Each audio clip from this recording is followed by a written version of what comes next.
Yay. Yay. Well, thank you for joining me, Jacqueline. What a It's a lovely, pleasure. lovely thing again. I do love chatting with you, whether it's on here or my other page. We always have such an interesting chat, and we wander off a little bit from where we started. Yes, we might have a tangent. You never know. Yeah, I think tangent should be both our middle names, but I think that's. Yeah, I had a teacher who is actually still, he's a friend on Facebook now. He was our form teacher when we were 13, and because we went to Invicta at 13, and then Yes. he enjoyed us the experience so much that he volunteered to have us in the 6th year for 2 years, poor man. And because we all started the school at the same time, but he was such a good, you'd have loved him. He was such a good egg. And yeah, he was a bit sweary, very left, and said what he thought. Very And good. he was absolutely awesome. And he always used to say, which tangent are we tangenting off in, Claire? And I'd be like, oh, Sounds right. know. Yeah, Well, which tangent today? How can you know which tangent? It's just the one. Exactly. You can't. That's the whole point of a tangent, isn't it? Yeah, it's just the way it goes. Because I don't know about you, but my brain just goes ping, ping, ping, and you know, well, I know from talking to you. So, so welcome to today's Time to Talk, and today's is Reclaiming Death with the lovely Jacqueline Durban. Drum roll, please. And Jacqueline, I've known you for what, about 4 years, something like that. 4 yeah, 5 something years? like that. Yeah. Yeah, and I knew that Jacqueline was very involved in the idea of reclaiming death and it not being, you know, a sanitized, you know, formal thing. And I know you were very involved in some services, and you are very passionate about this, aren't you? About, you know, getting back to basics, because we used to be more involved in the whole thing, didn't we? So maybe to start with, you'd just like to introduce yourself and tell us a little bit about why you're involved in you know, what's your there's two of me. Oh, there's talking. Two of me. Oh, always happens. Chaos already. My phone is on mute. And it always does it. It drives me around the bend. I don't know how to stop it, but it just that's it. Right, there's every time, and we only need one of me. I've got a big enough mouth. We really, really only need one of me chopsing on. Right, I'm now silent. So, sorry. Would you like to tell us, without me giving you a little echo, a little about yourself and why this is such a passionate thing for you, and how you came to sort of find that this was a passionate thing for you? Ah, well, that's a big question, isn't it? I suppose the thing is, my dad, I absolutely adored my dad. And I always thought, from quite young, I thought, when my dad dies, I won't survive. I won't be able to live without my dad at all. And I worried about that for years and years and years, and like from when I was quite young. And then for a few years, I trained in Glastonbury to be a priestess. And so I work with the sort of seasons, moving around the seasons. And I think that settled me into the idea of the waxing and waning of human life as well, because you just plug into that kind of seasonal movement and all those things. And so that helped a little bit. But still, I thought, oh, I won't survive. But when it came to it, when my dad was dying, I actually found it really beautiful, although it was obviously completely awful. It was also a very beautiful thing. And I think by then I'd kind of spent so many years going around the wheel of the year and celebrating different festivals and getting to autumn and then seeing that spring comes after winter and all those things. I think it had just become so much part of me that I didn't think about death in the same way. But until my dad died, I didn't know that. If you see what I mean, you don't exactly test it until it actually happens, do you? That's the thing. I do exactly understand how that's, because obviously you and I have shared a very similar path in some ways, and spiritually, that understanding, and once you live within that cycle of the year and you make friends with it, You want every season to come around. You want spring, you want summer, you want autumn, you want winter, and all the joys and the sorrows that brings. And I think when you feel that, I mean, I'm very lucky, I've got both my parents, so I haven't had that experience, but I think the same for me, that did help me not fear the whole thing so much, that that there is a rebirth. I mean, obviously I don't mean people die and are reborn again, but you get to realize that it is such a natural part of life, and not to be so scared of it, because I was also, when I was younger, very scared of losing my parents, and thought I couldn't cope without them, I wouldn't be all right without them. And I don't want it to happen one little bit. I absolutely adore them, but you get to see it. And I don't know whether it's growing up as well and getting older and seeing death more and having experienced it more with grandparents, friends, older relations. But you do get to realize that it's part of the cycle of life, don't you? You do, Yeah. and it becomes a beautiful process in many ways. And that's, I suppose, when my dad died, that was when I became passionate about reclaiming death. And I'll talk about, if that's all right, talk Of about course. that process in a minute. Yeah. So that's when I became passionate about reclaiming death in some ways. And then my mum died the next year, so that was another process. Each time I was more involved with the funeral. But I wasn't really involved in anything to do with the finances of it. My brother's a bank manager, so he did all those things. I didn't, I'm not interested in all that really. So I didn't know how much it cost or anything. I had absolutely no awareness of anything around that at all, which is a good thing. I'm not sorry about that.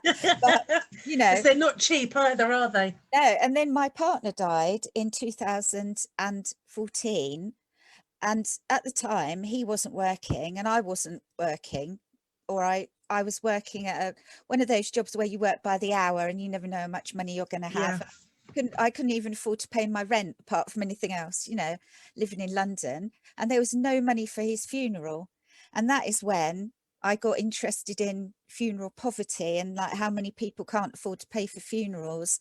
And I learned a lot more about funerals then. Obviously, I'd already had a little bit of a grounding with my parents, but I hadn't had to do that with them. That was a choice. Whereas with him, it was a much more serious thing because there was no money for the funeral at all. So, and he nearly had to have what they call a pauper's funeral, which is when the council do the funeral for you, which I'm not saying is awful, because I'm sure they're very respectful, but it's not what you'd want for somebody.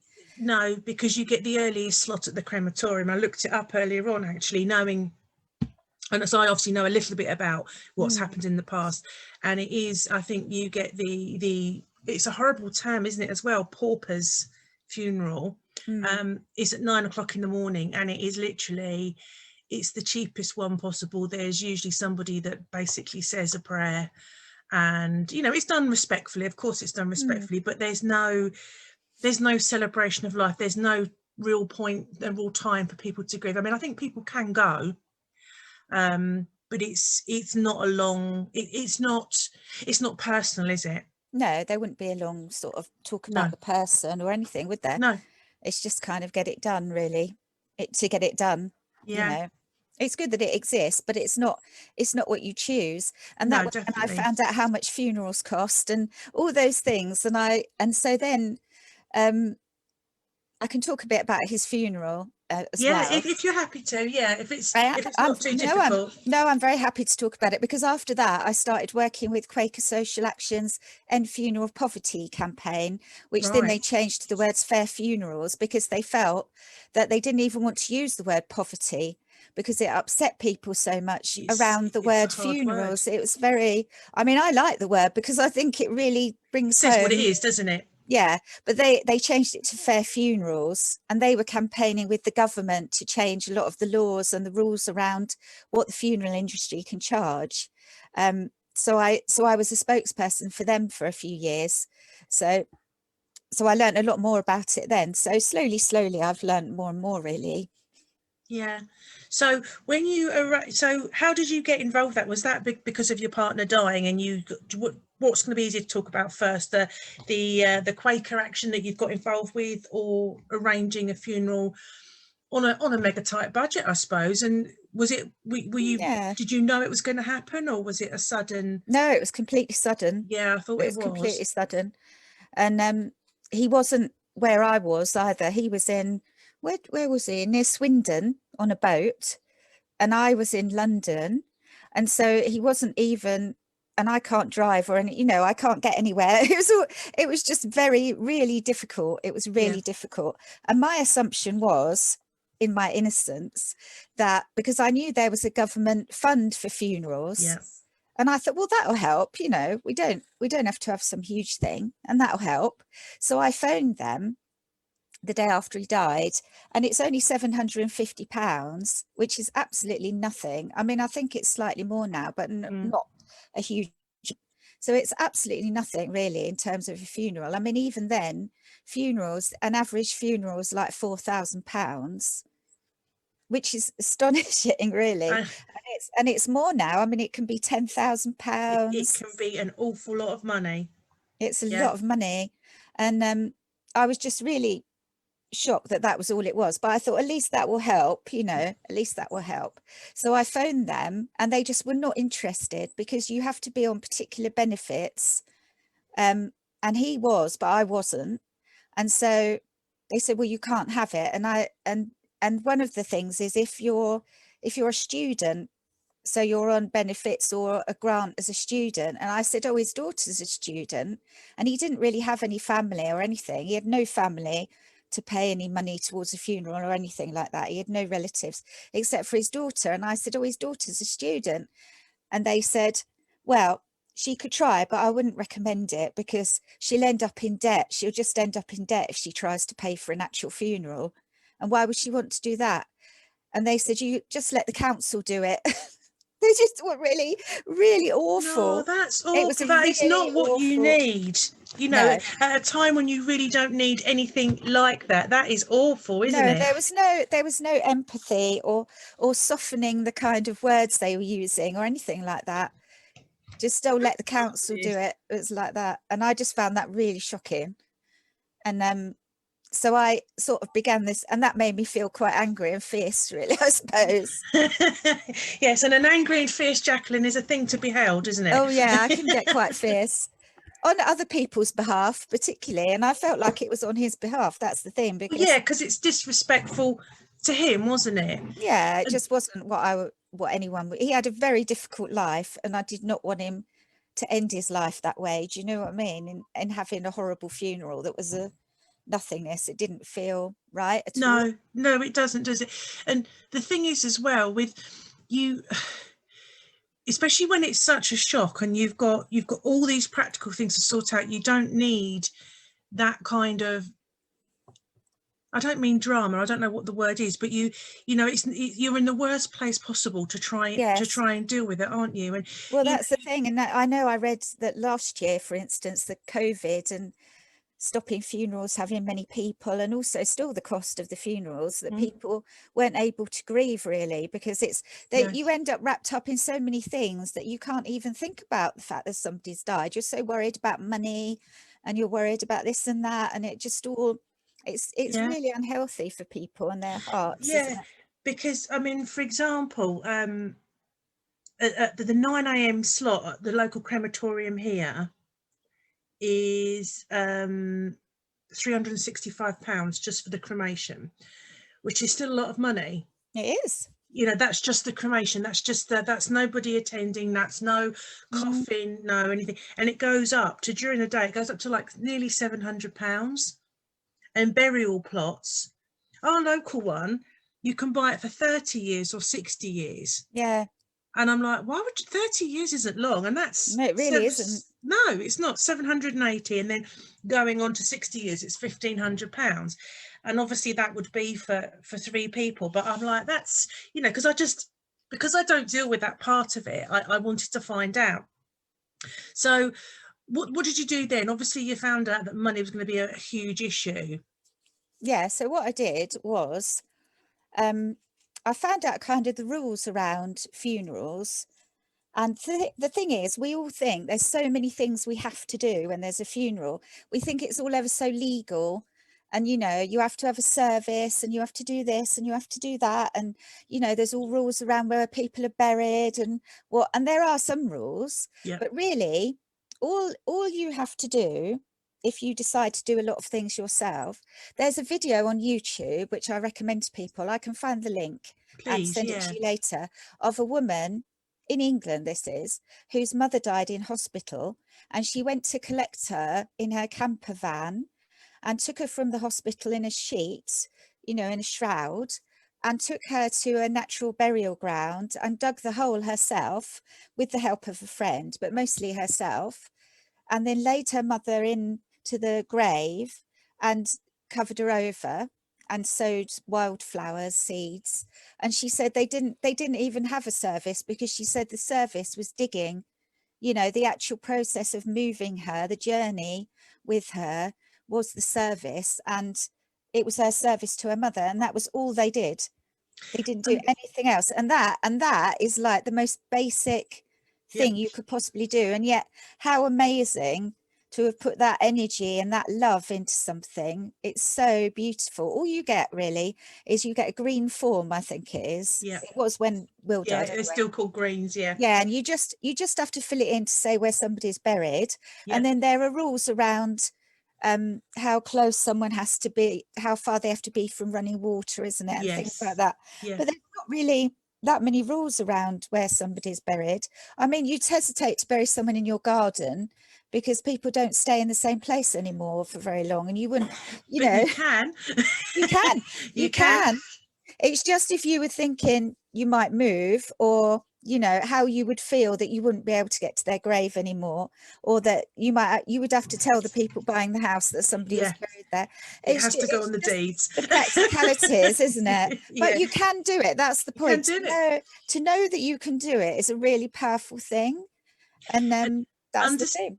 yeah, understanding what is, because it wasn't until I trained to be a celebrant um, that I discovered that the actual only rules are, it sounds a bit harsh, but the only legal things you have to comply with around, and it's effectively, it's not very nice, was the disposal of the body that has Mm. to be done in a certain manner, and you have to either comply with the Burials Act or the Cremation Act, so that they are for environment, health and safety. Other than that, and with scattering of ashes, as long as you can scatter them in your own land. Mm. Public and places you're supposed to ask permission, but I whether don't people suppose do, everyone does. I, I'm not saying I could think of examples, but No, nor can that's I. No. but that's the only thing. And there's so many places, and it's in, you can always scatter them where you've cremated, where you had them cremated, Yes. and excuse me, but that is the only thing. So you don't have to have an undertaker. And when I was at a festival a couple of years ago, there was a lovely couple there they ran a funeral company, and they were at great pains to tell you that although they did these beautiful funerals, if you wanted to do it all yourself, you can do it all yourself. Because actually, if you want to have a funeral in your house with that body, you can do it there. You don't need a church, as long as No. that person is conveyed. I think you might have to make sure that you've got a casket that is secured if it's not somewhere, because of obviously with COVID that might be slightly different, so that would be a Yeah. caveat there with Yeah. COVID.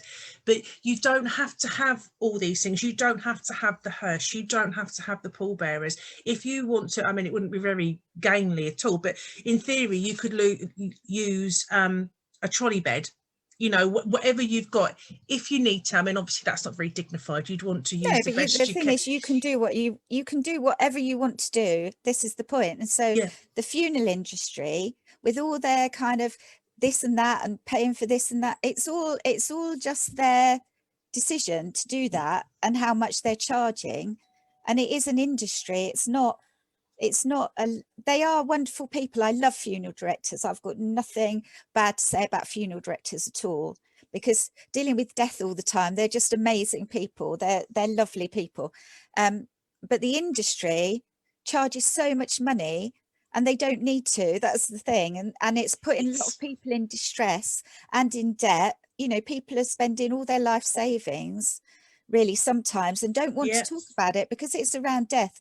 People don't want to say, I can't afford to pay. exactly. And you feel like you're not doing that last thing for the person. But that lady you spoke about, the actual physical act of taking her mum from the hospital and physically digging is the last thing she could do for her. And like, it's an act of love, it's an act of respect, it's an act Mm, of honouring her, isn't it? And I'm sure there were, whether they weren't obviously words said by a vicar or a celebrant, but they were words of, you know, even if she was saying, crikey mum, I didn't realise 6 foot down so deep or something, it was words that would fit in that relationship, yes, yes, you know, and that's special in its own right, isn't it? it really is. And to know that you could do that is something that isn't out there. I know it is, because I remember you talking, it must, you were going to do a talk and you said something on Facebook, you were off to do a talk on it, I remember, but I remember not picking that up till you said that then.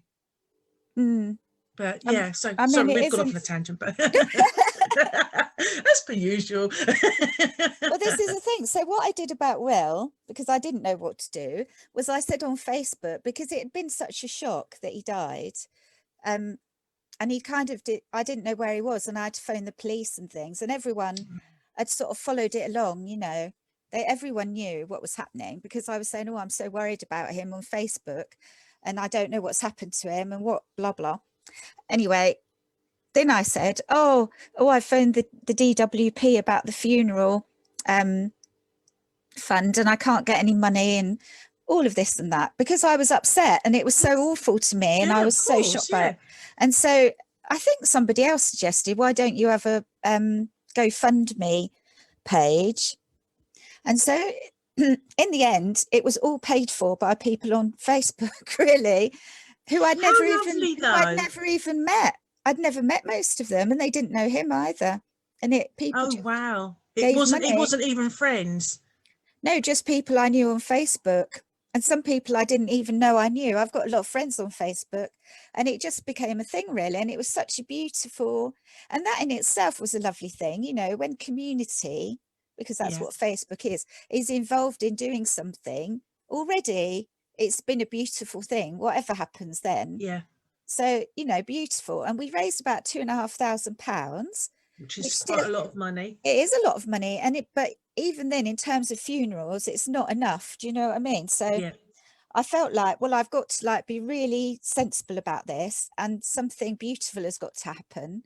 And I've got to really engage with this, because I didn't have enough money just to give the money to a funeral director. no. And I was recommended a funeral director. He was in Glastonbury. We all lived in Glastonbury. And I phoned them, and what I found, they were very soothing and sort of like, oh, we'll make it all right for you. And here's our package. It's like, oh, it's well, it was like £2,000 or more than that. Here's our package. And I said, well, what is that for? You know, which I don't think a lot of people would do, No. because People are too shocked, aren't they? they're Or too, shocked, not, and I it don't mean you're feels, impolite, but we're too polite as a we're, as a group of people, aren't we're we? too To polite, and we challenge. feel like we shouldn't be niggly about money for someone's funeral. Yeah. So when they talk, for instance, about funeral packages, when the people can prepay for funerals, you know, like that when they have a bronze, silver, and gold package. Like if somebody's died, for instance, and they say to you, do you want bronze, silver, or gold? Everyone will say gold, because they don't want to be the Don't want to be the person who said, oh, I'll cheapskate. do the bronze one. And they'll put themselves in debt for it. It's an insidious sort of thing, isn't it? That Hmm. we don't want to talk about it. And so it's all hidden. All these things are hidden. The distress people are in about money and funerals is mostly hidden, because they won't ask. And I had to ask, because what they were asking me to give them was more money than I had. And so it made me have to ask. So I said, well, what's that for? And they said, oh, it's for this. It's for, oh, if you want to come and view the body, you know, we've added a bit on for that. And I didn't want to, because it was So they, because Wasn't I your cup wasn't, of tea. well, no, I don't, It's I not don't, everybody's. It's not for no, everybody, no, is it it? wasn't that, because I've washed bodies and I washed my dad's body when he died and things like that. I'm absolutely, I personally am comfortable with that, although I never thought I would be, but I am. But I was in London and he was in Glastonbury, so I couldn't go and view him, Yeah. you know. So they'd added money on for that. It was a package, so it's just like, well, this is how much it is. Then they'd added money on for the coffin, and I said, well, I want to get my own coffin. I don't want you.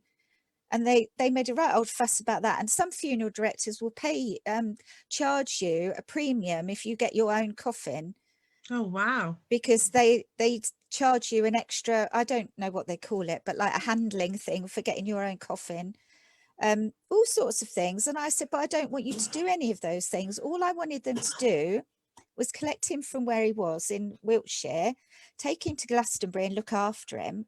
And then we were going to do, me and his friends were going to do all the funeral and transport him afterwards to where he was buried, which was near Stonehenge in a natural burial ground. So Oh, all I wanted them to do was collect him and look after him, and then bring him to the place where the funeral service was going to be, which was in a hall in Glastonbury. And they still were going to charge me for the package, which is why I said to them, well, what are you charging me for? And they were just charging me for all the things. They said to me, we're charging you for the things that funeral directors do. And I said, well, what things? What things are you talking? well done you for being so tenacious, though. Well, I had to be. That's the Yeah. thing. It was other people's money. It wasn't even my money. Anyway, then I found another funeral director, and they quoted me half as much. So the first Okay. one had quoted me £2,500. The next one's quoted me, I think it was about £850 for what I wanted them to do. Now, this is the thing. You don't want to shop around when somebody's died. It feels disrespectful, and it feels you're in grief, you're grieving, you're shocked, maybe you didn't expect it, or you did, and you're worn down by what's happened. You don't want to start shopping around funeral directors, do you? No. But if you have to, you can find that it's half as much money, which is astonishing to me. And in the end, they did more than I'd asked them to do, and they still charged me the lesser amount, Wow. because they So, were an independent funeral directors, I suppose, and well, that's interesting, because one of the companies that do ask me to do quite a lot of celebrancy work for them, they are independent, and obviously they have the packages that go, oh yeah. like you say, they sort of have those advertised, and people buy those. And I popped in the other day, and he'd got somebody in having a chat with someone about what packages you could get and what you got with it. But he does do, it sounds really awful to say a budget, but he does do a lower rate where they just do the basics. And I Mm, think that is so important, because people have, this is something that's got to happen. There are certain aspects that need to be the person needs to be moved from where they are, and they need to be looked after. Like you say, there are certain obviously issues. Somebody needs to be somewhere where there is a temperature controlled environment, and where they're safe, and where it's appropriate for them to be until they go to their final rest. mm, Those are the three bits that you absolutely have to have. That middle bit, unless you're doing an instant burial or cremation, which, and at the moment you won't get, because it takes no. some time. But he does do, but that's because it's his own, and he can just hire the minimum of staff for it. But part of a bigger group, I suppose they can't, can they? They've got set prices that, I don't know, Happy Funeral Company, hope there isn't one, because I could be done for slander, but Happy Funeral Company says, right, they are 5, 6 and 10 grand, that's it, no argument, you get this, and if they don't want it, tough. So there's no leeway there. But you found an independent who was happy to do just the bits you wanted doing. Mm. Okay, so that's inspiring to know. Oh yeah, I mean, this is the thing. I think if you've thought about it before anyone dies, then it's easier at the time Yeah, to engage with it. That's the thing. And that's why it's important to talk about these things, isn't it? yeah, Because definitely. I think I went on the radio once, and there was the head of it might have been Dignity or something, some sort of huge thing. And he said, oh, well, people, you know, it's just like booking a hotel room, isn't it? People will shop around if they find it's too much money. And I said, no, they won't, because people won't do that. Not around funerals. It's just not something people can do or will do. And it's just like, you know, it's just a very weird idea they've got. And it seems like their thing about all gathering together to have certain rules around what they do with funerals seems to be about deciding how much money they can manage to charge everyone, rather than it that way. And it is, and there's just no need for it, really. And so Will's funeral was absolutely amazing, and I'm really glad that it was done the way it was. I'm glad that I was sort of forced into making it so personal. But it was lucky, because my mum and dad's funerals had been a little bit, you know, I'd kind of done more and more each time. And so I'd been in, I don't know what I would have been like if I'd never had those experiences with them. I don't know what I would have done for him. That's the thing. So it's like a constant kind of movement of getting more confident, because I'm not particularly brave, and I don't feel. Oh, I don't know. I think but you might be. I don't feel as though I am. That's the thing. I think anyone that knows and loves you will know that you are. I understand, but I don't feel like I am. That's the thing. I want people to know that you can feel really wobbly and scared and think, I can't do this. And you can do it. That's the thing. And I would never say that anyone should do anything that they don't feel comfortable to do. So, for instance, the funeral directors brought Will to the place we were having the service. And when they saw how awful we were at lifting a coffin, they did more things then, because poor Will. Because funeral directors are so lovely, and they want it all to be ever so respectful. And we didn't really know what we were doing. And when they saw we didn't really understand how to lift a coffin, they decided to help us do that and give a bit of advice. And they lent us those little trestles that you put a coffin on. And they were so lovely and kind, and did extra things, and didn't charge us for it. But so they did a little bit of extra. And then we took him to where he was buried, in the back of somebody's car. And it was only after that we realized, because I didn't realize, if you transport somebody who's died across a county line, you're meant to get the agreement of the council in the new, and I didn't know that, so we didn't do it. But it's lucky we didn't know, because it would have been what you don't know, you can't do, can you? You would have had a look of shock and amazement if the police had pulled you over. They'd have had a look of shock and amazement. I know, what would they have done? That's the thing. What could they do about it? So anyway, we did do that.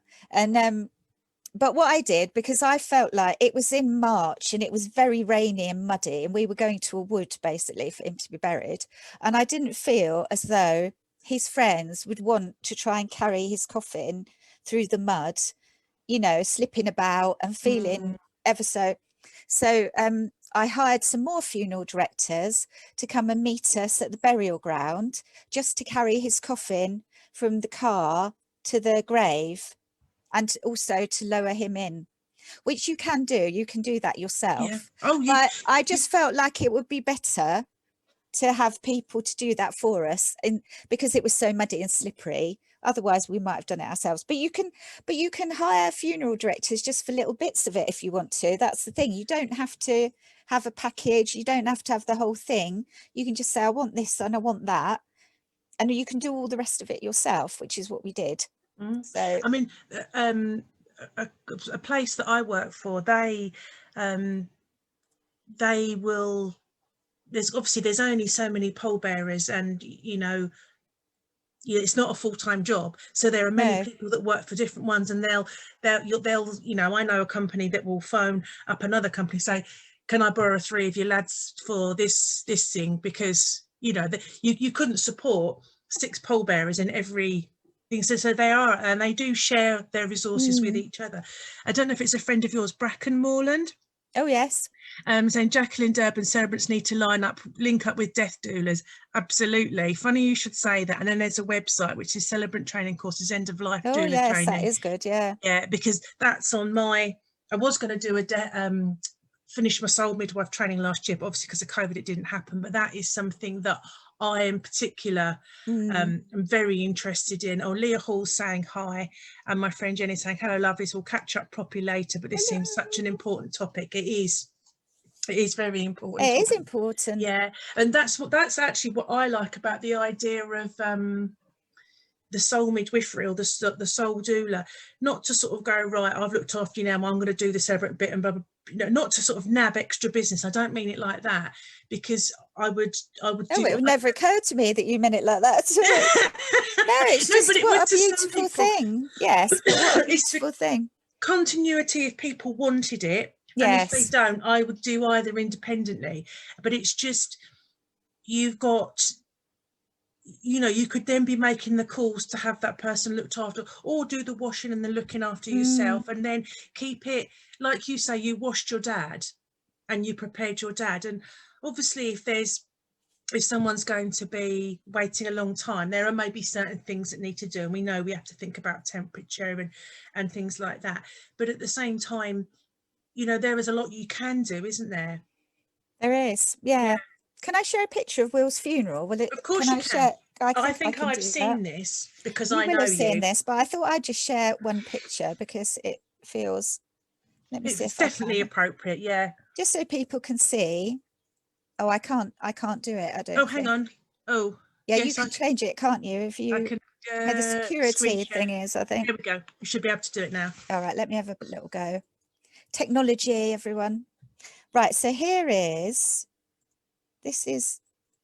we had a procession in Glastonbury High Street. So we walked down the high street with his coffin behind us, or in front of us in the hearse.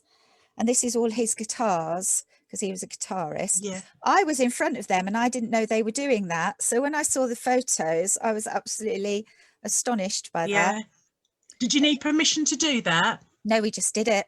You I mean, probably his we did. His house was going down anyway, was it? So Yeah. So we just followed it. They don't, yeah. you know, they did the whole funeral director at the front kind of thing, which is a beautiful thing, isn't it? Yeah. I really love that. Let me share another one if you would like to. Yes, please. So here's, because it's things like this that give people ideas, and it's, yes, you know, it's, I mean, I've done, in the funerals I've done, there's been so many different, oh yeah, oh there you are, I can see you at the front there. And there's him in the, yeah. Coffin. And the thing on the side there says Dudley Castle. That was the name of his boat, because we made it into into like his little boat to sail away in. Oh. So that's him. And let me show you us carrying the. As soon as I said we were awful at carrying the coffin, I feel like I want to show a picture of us doing it now, so you can see. There you go. So there's the funeral director. The funeral director advising us how to do it. Look, taking charge. But isn't that beautiful? That is, that, do you know how personal is that though, that is Will's friends taking him on his last journey? And yeah, you know, not many people have carried a coffin before. And no, the funeral I did a week ago, the friends wanted to carry the young lady in, and they'd never carried a coffin before, but the funeral directors, I could see them helping them outside and yes, getting them in position, because like you say, they want to help, they want this to be an awesome thing, they want it to be beautiful, they want it to be as good as possible. And you know, and they did it really, really well, and they were there to guide them as they got the lady lowered and put her onto the catafalque. Yes. Oh, yes, look. So oh that's yeah, our little table for him. So like you know, it was very personal. That's the thing. So it just felt such a positive thing to do, and everyone said what a beautiful funeral it was, and you know how personal it was, and all sorts of things went wrong and all sorts of things went right, but it just felt like we were doing it together. Is the thing. Yes. It wasn't.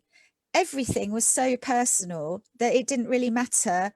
Like we couldn't find the place we were burying him, even though I'd been there several times. And we just went round and round and round. There was a big procession of cars. We just went round and round and round. And the funeral directors were on the motorway trying to catch us up, and all sorts of weird things were going on. But it just made it all even more beautiful, really. And do you think? Do you think that he would have particularly found that funny and enjoyed the? Probably.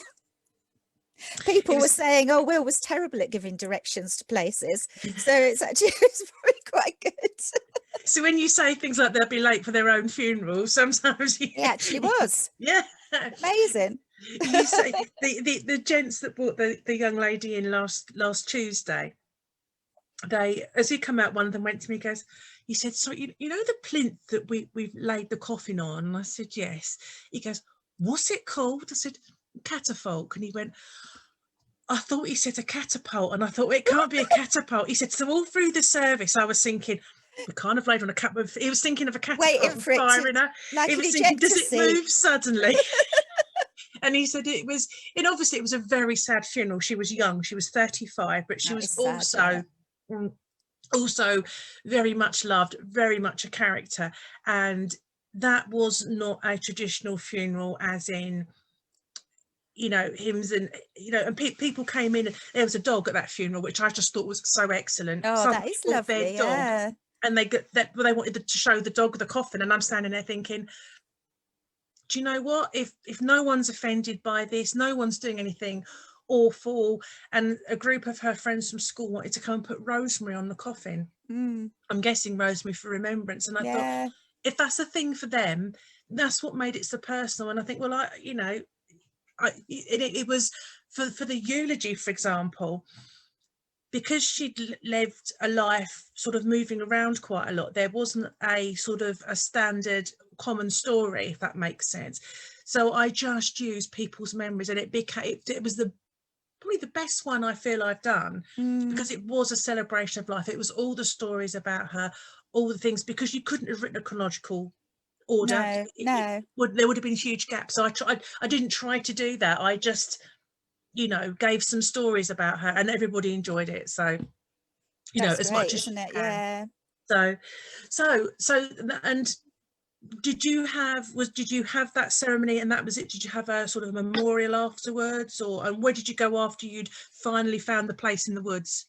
So we had the burial in the woods. So we did a little tiny, we stood around the grave for a little bit and said a few words, but really the main service was in the hall in Glastonbury. And then everyone had brought little baskets of wildflowers and little tiny daffodils and things, and we planted them all on the Oh, grave. And then we just went, really. We didn't because everyone had come from all over the place, and by then it was quite late. yeah. So we just went home, really. But it felt all right to do that. It just But felt all yeah, right. there comes a point when you have to do. And so did you do your own service as well? Yeah. And you actually led that yourself? Oh, that's Yeah. very brave. I didn't, it wasn't really meant to be that way, but that's how it ended up. And Well, it's all good. uh, Luckily, I had already done some things like that. Do you know what I mean? If I hadn't, that would have been really difficult. And it was really difficult. But yes, of course. if you can do things like that, what a lovely thing to Yeah, be able to do that yourself. It's such, I think the more that you're able to do, even little bits, yeah, the better it is for your continued journey with your grieving, is what I feel like. I feel like the more I've yeah. been involved, the more healing it's been as a process, really. And I suppose so. I suppose psychologically, the fact that you've taken an active part in it is probably, like you say, a healing. You know, obviously it hurts as much as it hurts if you don't. And you know, I do always encourage people to write something.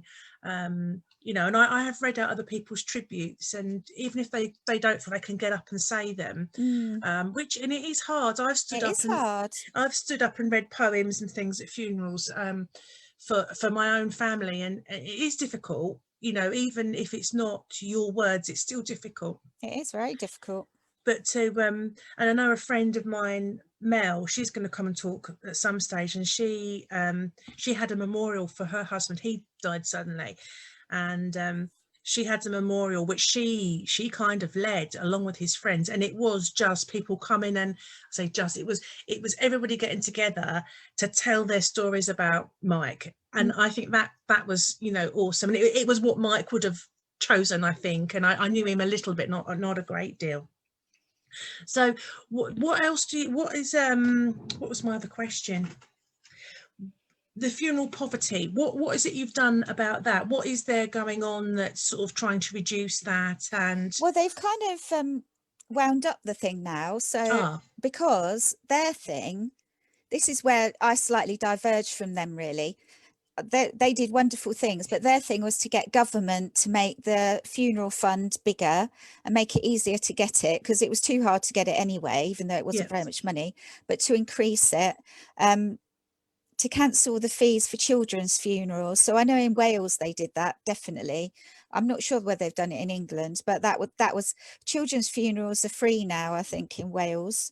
Um, Various things around that, around having rules about how much funeral directors should charge, or getting them to agree certain charges and caps on charges. So they got a lot of funeral directors and different like dignity and all those things to sign up to the Fair Funerals pledge that said we'll be very visible about what we're charging for. So rather than just saying, well, yes, it's for what funeral directors do, that they'd actually tell you what they were charging you for. So give you a proper itemized invoice. I mean, it's still a huge amount of money and it goes up every year. It's not actually, whereas my thing was, if we learn how much power we've got in this, then yeah. we can change it from the ground up, rather than going up there and hoping it will come down, because I don't think that ever works.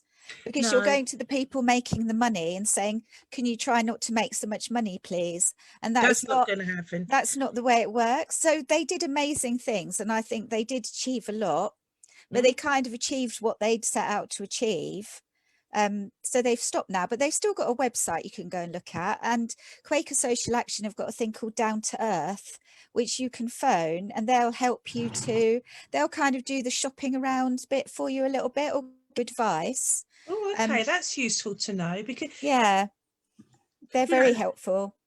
yeah, because I mean, I know I did a funeral last year, and when they phoned and I made arrangements with the funeral director, they said, "Oh, what do you charge?" So I told them, and she said, "Oh, well, because it was a prepayment, we've already got a set amount set aside for you." And I got £30 more than I would normally charge, because they'd obviously allowed for inflation and blah blah Mm, blah. And because I was quite new, I was charging the lower end of the sort of scale, mm. because a celebrant is around about £200, Yes, bit that's under, right. bit Yeah, over. yeah, yeah, And when I was new, I wasn't sort of charging, to 200, because I thought, I'm learning, it's only fair. You yeah, get what you paid for. I mean, yeah. obviously I'm absolutely brilliant and I would recommend myself, but Of course you are.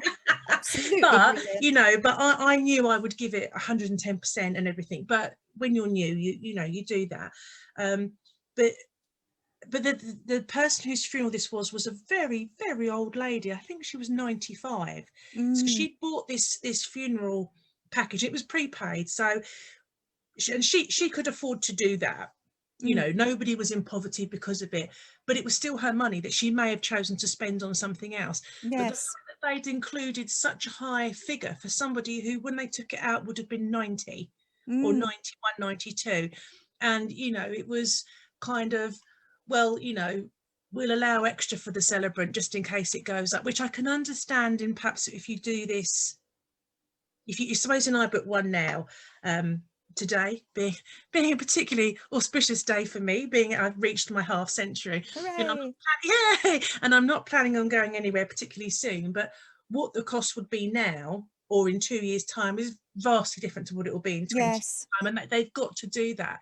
But you think, when they're creating a funeral package for a 91 or 92-year-old lady, they haven't got 30 years. No, because it's not going to go up that much in that time, is it? So No. but they still, and there've been stories of people prepaying and then it's not enough when it Yeah. actually comes to it. And stories of funeral directors refusing to return ashes to the family because the family can't pay for the funeral, or, all sorts of, Yes. just, it's not good, and we have to understand the power we've got really, and what our rights are. And of course we're just not up to doing that at the time, so the more we can talk about it beforehand, the better, really, I think. Yeah, and people having an idea, because actually I think people get stuck in the fact that I've got to give mum or dad or, you know, your brother or your partner or your girlfriend the very best you can afford, and push yourself for that. I mean, it's bit of it's social media and keeping up with the Joneses, but actually if someone says, actually I just want a direct, you know, cremation thing, do that, go and have a party. And Yeah. I when we were doing when I was doing my training for funeral celebrant, we had to sort of write our own funeral, which was a really, really good thing. And I had to think about what I would do, what I wanted to do. And I thought, actually, do they really need me there? You know, and I'm thinking, what if they sort of just took me off, cremated me, and then they had a ceremony a bit Mm, further down the line with my ashes, had a party, because you can guarantee that it will be, I'd love to have like a summer meadow funeral where everyone can mm, have a few drinks, and almost not a festival, but that sort of vibe where it's very yeah, natural. yeah. And, you know, you don't want to be walking around there in black and high heels, do you? You want to be in flip-flops and enjoying Mm, it. That's a bit of a, you know, but and I thought that you could do that then, because you could, like you say, if you're spending 4, 5, 6, 7, 8 upwards, I mean, if you want horse and carriages, I mean, that's easily 10 grand, isn't it? yeah. Yeah. And if you want that, and that's, If that's what that's you fine. want. It's completely fine. But it's sad, isn't it, that we've come to think that the value of something is about how much money we've spent on it, Yeah. rather than the love that we've put into it, Yeah. or it's an odd thing, isn't it? It's an odd The, idea, because a the, lot of these things, if you said this to some people, they say, oh, it's undignified, it's not how it should be. And it's not true. It's more dignified. To me, it's more dignified that somebody has what they want, or something that is created by community, yeah. than that if they have what an industry has decided we ought to want, and it just sweeps you along, and at the end you think, oh, that wasn't what. Because some You, people, you come to the other side of the funeral and you think, what happened, what. yeah, you do. And I've gone to funerals myself where I've thought it wasn't unpleasant, it wasn't awful, but I'm thinking that wasn't that person. And that, thinking about it, that was something that a long time ago, I remember being at a funeral thinking, well, I wouldn't have done it like that.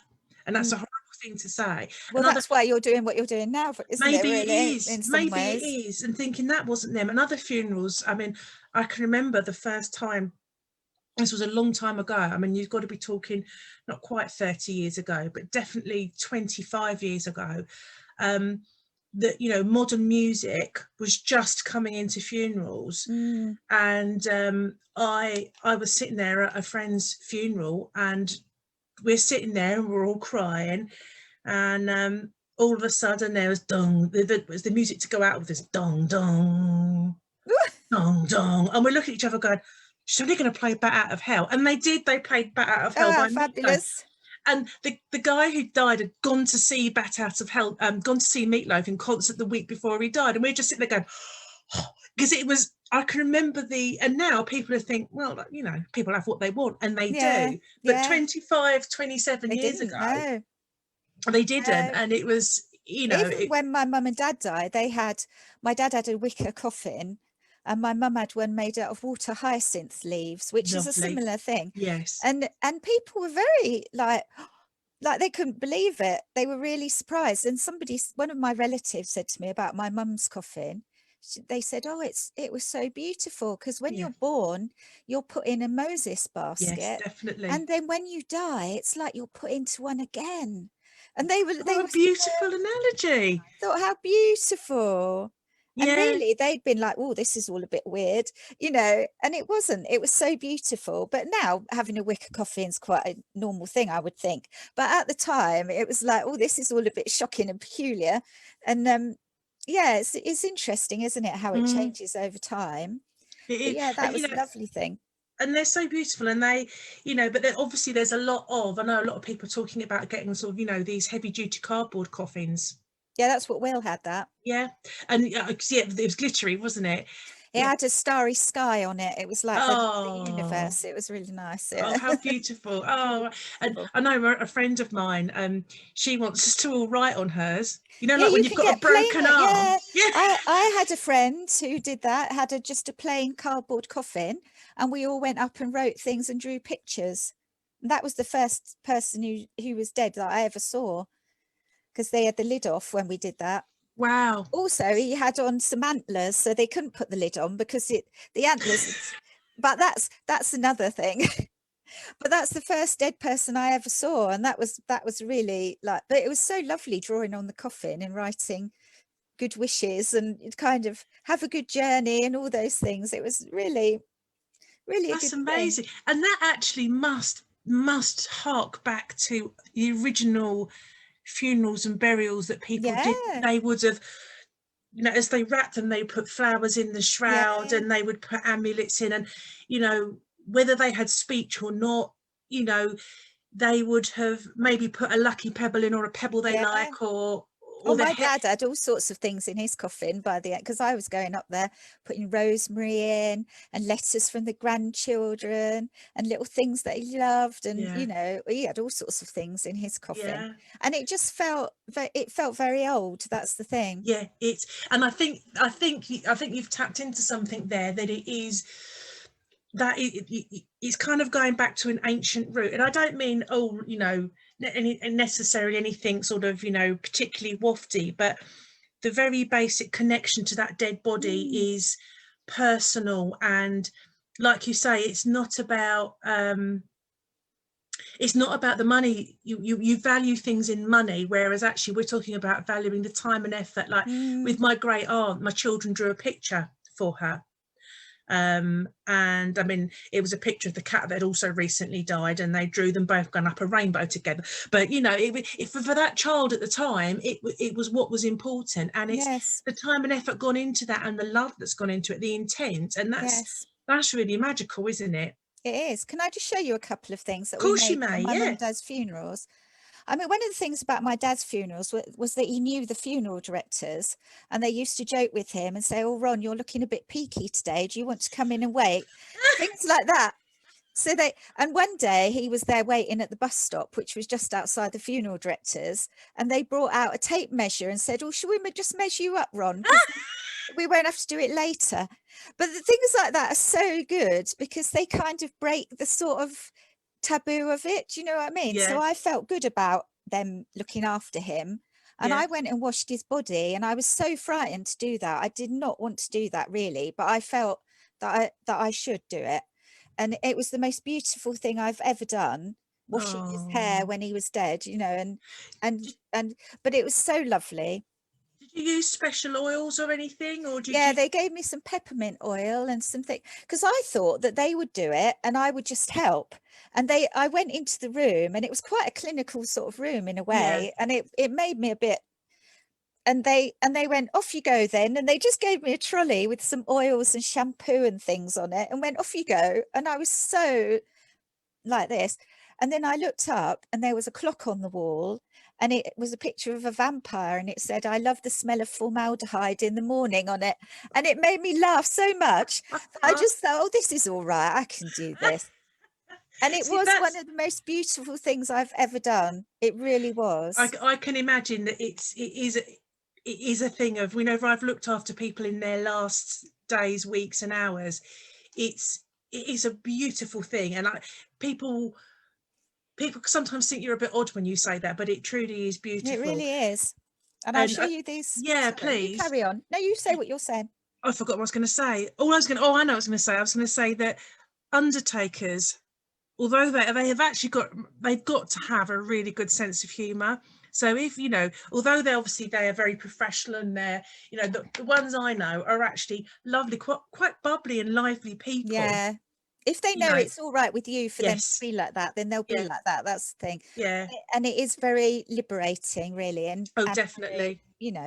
so this is um one of the things we did with my dad was that we did a thing called Four Candles, which was it was lighting 4 little candles, and there was a poem, and the grandchildren came up, one for each verse, and lit a candle. But the funeral director thought we were doing the Two Ronnies sketch beforehand, and was a bit traumatized by that, because he thought that wasn't dignified. But we weren't. It was a poem, and we had 4 little candles with rosemary round the candles, and each grandchild came up and lit a candle for each verse, which was Oh, lovely. But we also made these little bags. oh This yeah, is one from Will's. It's got a candle in it, a little sweet, and some bird seed, and it's just like a little like a organza leaf. thing tied up, and it says, "Please light a candle, feed the birds, and taste the sweetness of life in memory of Will." And we gave That's one of lovely. these, and we did this for my mum and dad as well. And the funeral director actually took one of the bags we made for my dad and had it on his table and used to show it to people, and other people were making them, because he felt like it was such a lovely thing to do that. It's seeds are quite popular to give away at a funeral, aren't they? They are, Forget me yeah. nots we got given at Yeah, somebody's my dad funeral. really loved birds, so we put bird seed in for Yeah. people to sprinkle. And then for my mum, what we did for my mum was that we had 9 little bunches, little posies of flowers with different coloured ribbons. And we made these, which is, it's a picture of her. Oh, And then with the same colour ribbons on the side. And then I wrote a poem which says, "The first is for your birth that brought you into our lives. The second is for, the third is for." And so nine different lines, and I got up and read that out, and for each line somebody would come up and take a posy off the table and put it onto a coffin. So by the end of the 9 lines, the coffin was covered in flowers with ribbons all draped down the side, and it was so beautiful. And it's so simple to do that as well. mm, And it gives people an opportunity not to have to speak if they're feeling nervous, but if they're feeling a little bit brave, they can just come up and pick up a little bunch of flowers that's and a go and put it on the good coffin. idea. It's just a way to be involved. Yeah, and I think that's important, is to have people involved. I think that's where we said at the beginning how sanitized these things have come, to have people involved in whatever way they want. Mm. It is so important, because it then, like you said, that you felt that by being involved it was part of your healing process. It Yeah, definitely is. I definitely felt that with my dad, particularly. I just felt like the more I did, the less frightened I was, for one thing, because I think we're frightened of death now. yeah, We've been taught, because so much of it is invisible and hidden, yeah, that we're frightened. We don't know what happens when somebody dies. We don't know what funeral directors do, and we imagine all sorts of things, really. we do. And I don't imagine all sorts of things, because I've kind of done a lot of it now. And I didn't Definitely. I didn't dress my dad because I didn't feel like I could do that. And the funeral directors did that. That's what I mean. You shouldn't force yourself to do anything you don't feel able to do. But we often will be surprised by how much we can do if we just, try to gather up our strength, really, and our courage in that moment.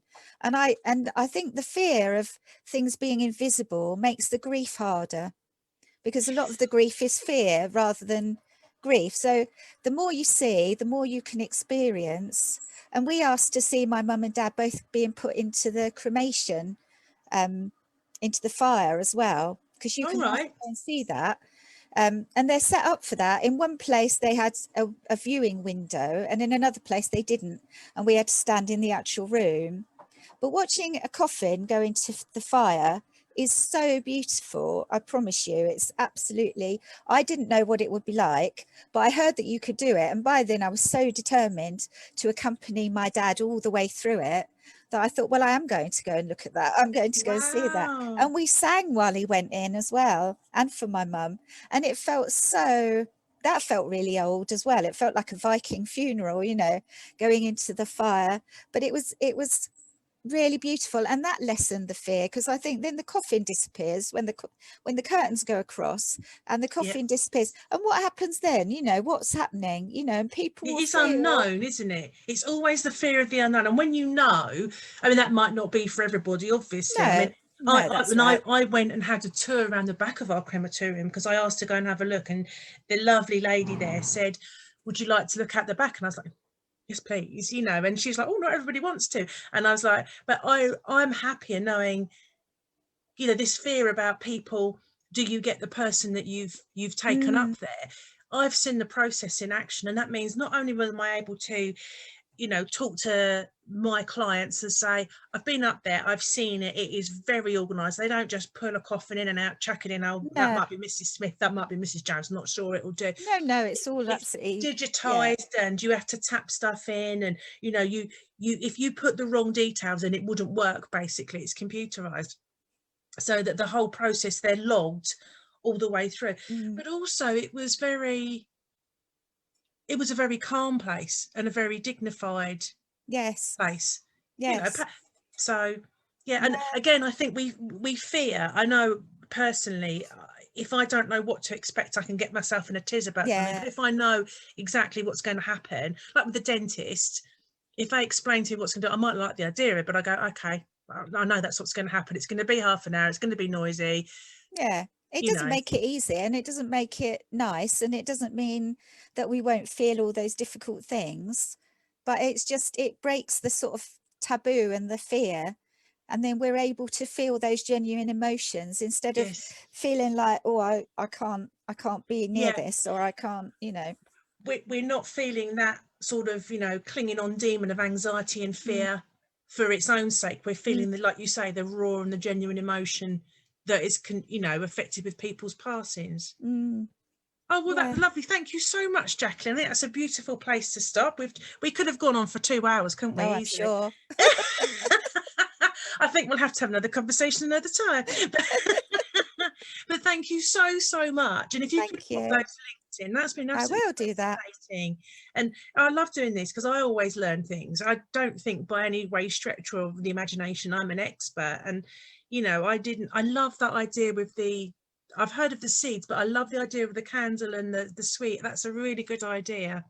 Really Yeah, it's like nice to that. give little things to people, I think. Yeah, it's, and it's People like something as to, well to involve that person in, yeah. isn't it? And the Yeah. process of making the bags as well is a really healing Yes, thing, because you can sit definitely. around with all your family, or, whatever you want to do, and making something. It's very, actually doing something physical is very healing sometimes, isn't it? And again, it was the involvement and the art of, there's an art to dying. There must be a book in that, The Art Mm. of Dying, mustn't there? Oh, Yeah, I yeah. could think of many people that will collaborate on that. Oh, yeah. It'd be great, wouldn't it? Well, thank you very much, Jacqueline. Thank you. But I'm back next week. I think I'm back next week with River, who is the celebrant who taught me how to be a celebrant, Ooh. and she's going to be talking about memorial rituals. Oh, lovely. Yeah. Oh, I Yes, should have to come and listen to that. yeah, it's Yeah. really interesting because I know she's got some very close hand um, experience of some rituals elsewhere around the world that are so different and so unique. But I think Yeah. that, you know, the moving on, the memorial bit, because I think that's going to be something big this year and next year. Yeah. People are going to Yeah. want to get together and, you know, right, you know, we'd only have 10 people for Uncle Bob.